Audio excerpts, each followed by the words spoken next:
and this is how I'll continue. And there is definitely now, obviously, no action cannot be called a genre, because there is action in Hit 3, there will be action in Paradise, there will be action in the next film after that also. But the three films, genre-wise, are very, very extremely different. This is a crime investigative thriller. The next one is going to be an action drama. The next one is going to be something else completely. So, genre-wise, I'll keep jumping, and maybe after that one, maybe I'll come back to a love story or something like Hanano. So, it is a promise from my side.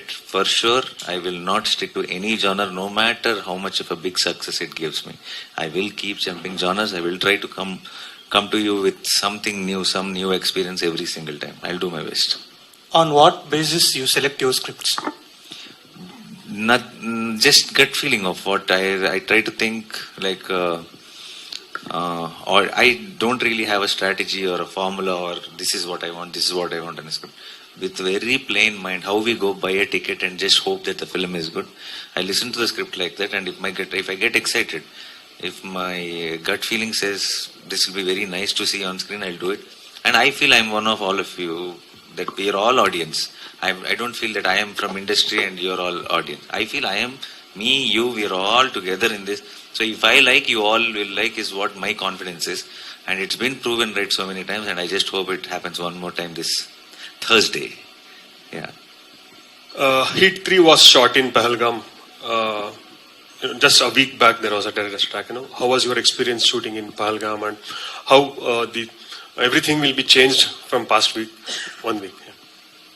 I think it'll have a long-lasting effect on that place, and that's what. Of course, what the incident happened is extremely painful and it's heartbreaking. When you got to know, it really pulled us all down. Not just us, I think everyone in whatever in industry or whatever. I think just to hear that news, it was heartbreaking. Even today, yesterday also, I was seeing some clip of somebody going on a zip line or something, and then accidentally recording what's happening in the background.